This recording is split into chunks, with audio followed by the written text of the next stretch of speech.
Assalamualaikum warahmatullahi wabarakatuh. Hai, perkenalkan saya Eva, mahasiswa dari Sekolah Tinggi Ilmu Tarbiyah Tunas Bangsa Banjarnegara, Program Studi Manajemen Pendidikan Islam semester 5. Di sini saya ingin berbincang-bincang mengenai kurikulum di Indonesia. Di sini saya ingin berbincang-bincang mengenai kurikulum di Indonesia. Kurikulum yang pernah diimplementasikan di Indonesia itu ada beberapa.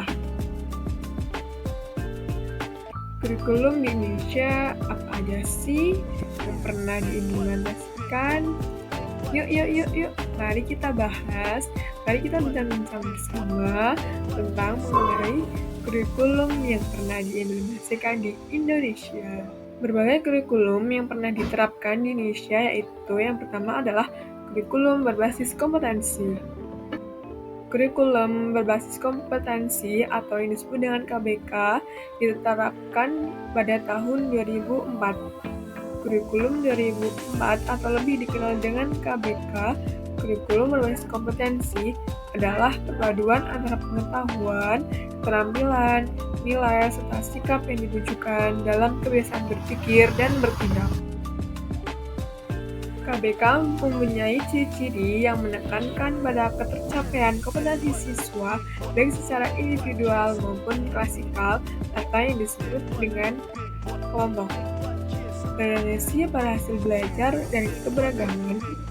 Lalu pada kegiatan belajar menggunakan pendekatan metode bervariasi, sumber belajar bukan hanya diri guru saja, melainkan juga sumber belajar lainnya yang memenuhi unsur edukatif. Selanjutnya ada kurikulum tingkat satuan pendidikan atau yang kita ketahui adalah KTSP.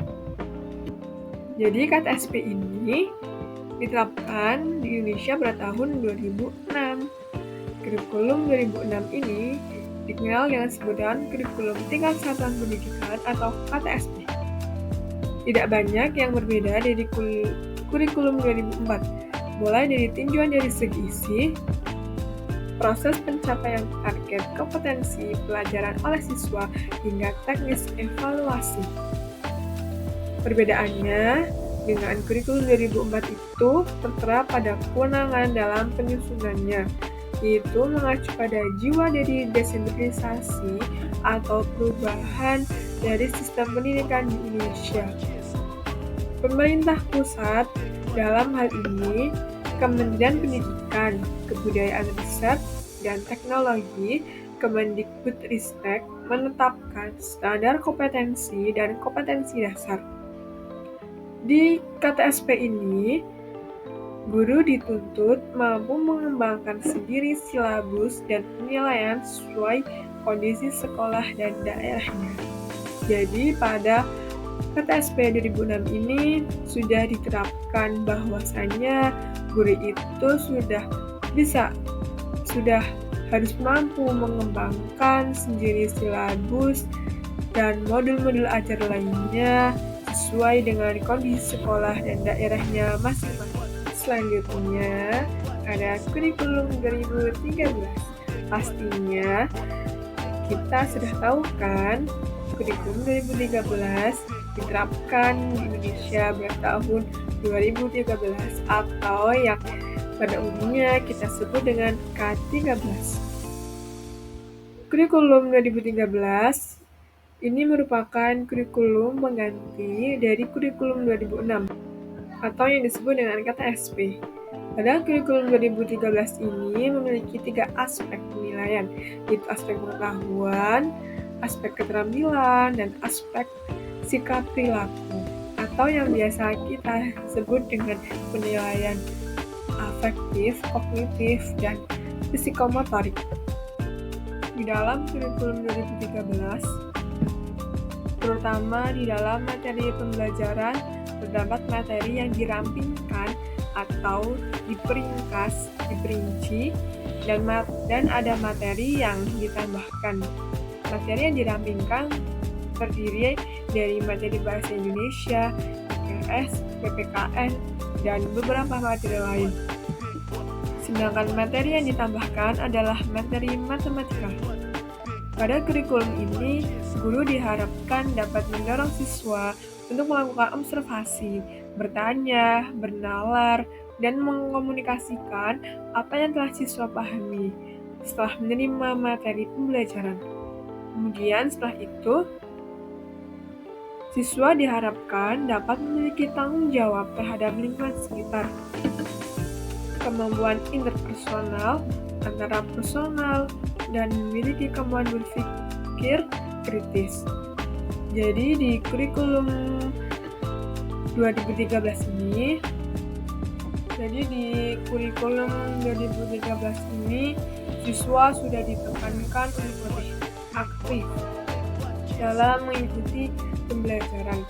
Jadi guru itu sebagai fasilitator memfasilitasi siswa agar siswa lebih aktif dalam pembelajaran.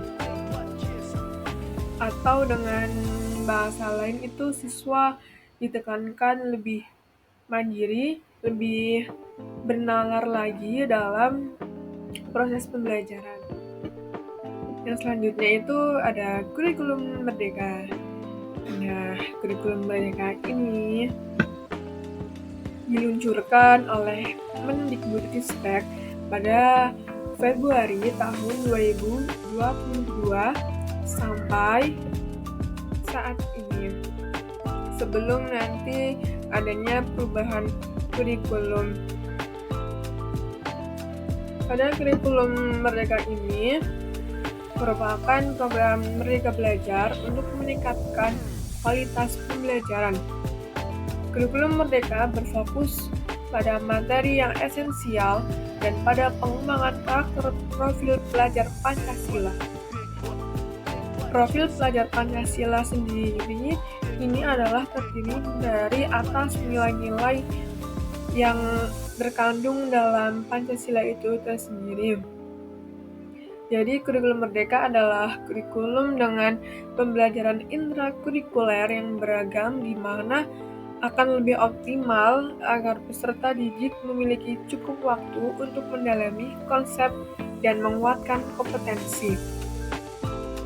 Di kurikulum Merdeka ini, guru lebih memiliki keleluasaan untuk memilih berbagai perangkat ajar sehingga pembelajaran dapat disesuaikan dengan kebutuhan belajar dan minat peserta didik. Proyek untuk pencapaian profil pelajar Pancasila dikembangkan berdasarkan tema tertentu yang ditetapkan oleh Kemendikbudristek.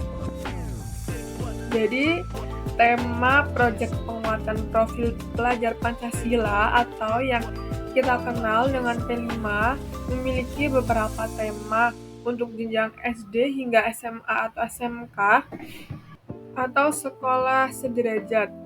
Temanya yaitu ada beriman, bertakwa kepada Tuhan Yang Maha Esa, dan berakhlak mulia. Yang kedua ada berkebinekaan global. Yang ketiga bergotong royong. Yang keempat mandiri. Yang kelima bernalar kritis. 6 kreatif. 7 gaya hidup berkelanjutan. 8 kearifan lokal. 9 Bhinneka Tunggal Ika. 10 bangunlah jiwa dan raganya. Nah, beberapa tema tersebut dalam satu sekolah minimal itu menerapkan ada 3 tema P5 dengan tema yang berbeda-beda. Jadi itu adalah beberapa kurikulum yang pernah diterapkan di Indonesia.